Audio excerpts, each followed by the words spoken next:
This evening, so many families and friends still waiting for word about their loved ones. It's been an excruciating wait all day today. And ABC anchor Amy Robach is at the hospital with that part of the story tonight. Amy, what more do we know about the victims there?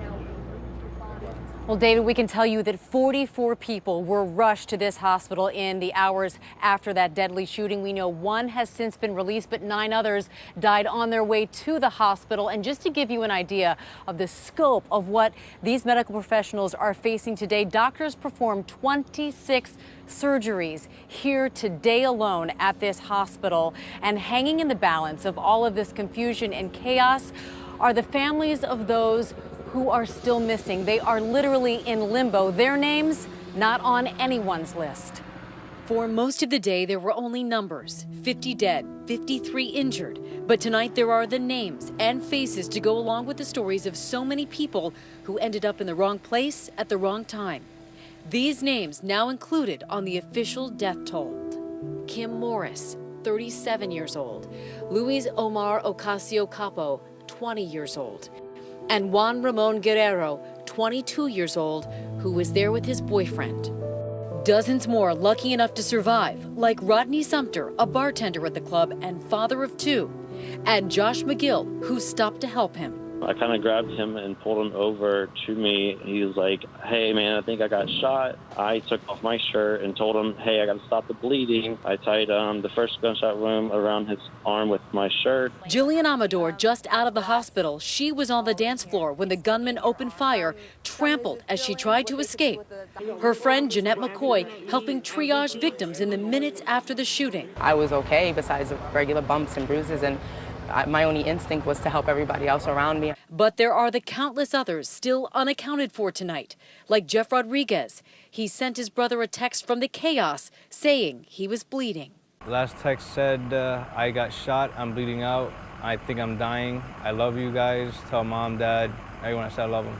Tonight, so many families of those still missing are gathered here at Beardall Senior Center, just blocks from the crime scene, where authorities have the grim task of notifying next of kin about whether their loved ones survived, like Baron Serrano, who is still waiting to hear the fate of his brother Juan. How important is hope to you right now in this moment? He's the main thing. It's the only reason why I'm standing and I'm facing the prayers and everybody and answering all the calls. Because people are right now expecting the worst, not me. I know he's out there. Barone told me that he visited the hospital 3 times today, searching for his brother amid the chaos. And in fact, just a few moments ago, David, I saw him back here again for a 4th time. He says he has to be strong for the rest of his family, which is literally falling apart at this hour, not knowing so excruciating for hundreds of family members and friends of people who are missing at this hour, David. The entire country is feeling this with them, Amy. Amy Robach on the scene at the hospital, and she'll be here through the morning on Good Morning America. I want to get to Joshua McGill because you spent some time over at the hospital yourself today. I want to let everyone know at home that Joshua, you're 26, you were inside that nightclub. Yes. You got out and you were telling me that you crawled underneath an SUV. Correct. For safety. I was actually trying to run for it and heard some more gunshots and kind of just dodged and ducked and kind of hid behind an SUV, crawled a little underneath it to kind of hide myself.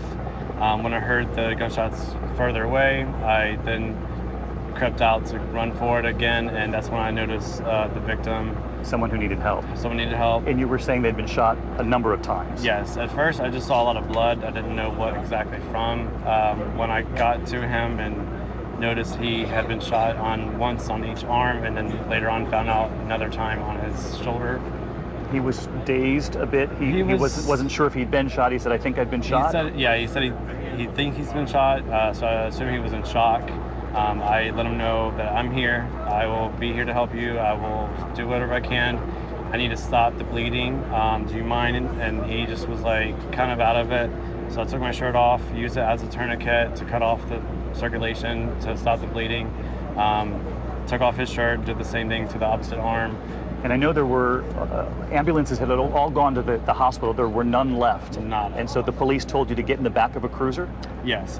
When we finally got to a safety zone, the officer told me there were no ambulance to be dispatched, but we will be transported in the back of a cruiser. And they gave you instructions? The instructions that they gave me were pretty simple. One was, I'm going to lay down on my back in the back of the seat. He's going to lay on top of me. I'm going to apply as much pressure to the wound on his back and hold him on the way to the ER. I did that. I began talking to him. The officers were saying, keep talking to him, keep him conscious.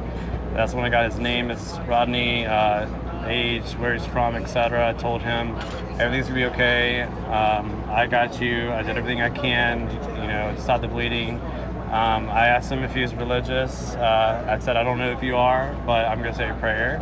And I just, mainly I was praying that I wouldn't break my promise. That he was going to be okay? Yeah, that he was going to be okay. And I told him, I just said basically a prayer, you're fine, you're going to be okay. We're on the way to ER. And I'm pretty sure he mumbled amen. I learned earlier today when I went to the hospital, because I am still concerned, that he was stable, and that some of the family members I also learned have been able to go in and see him. So he's doing okay, and then we're hoping to actually meet with him tomorrow. Because of those tourniquets and the hug in the back of the cruiser and the prayers on the way to the hospital. Got it. All right, Joshua, we're glad you're okay. Yeah, thank you very much. Thank you. Have a good night. 26-year-old Joshua McGill, who helped save one of the people inside that club, Elizabeth. What an extraordinary story, David. My goodness, what presence of mind that young man showed.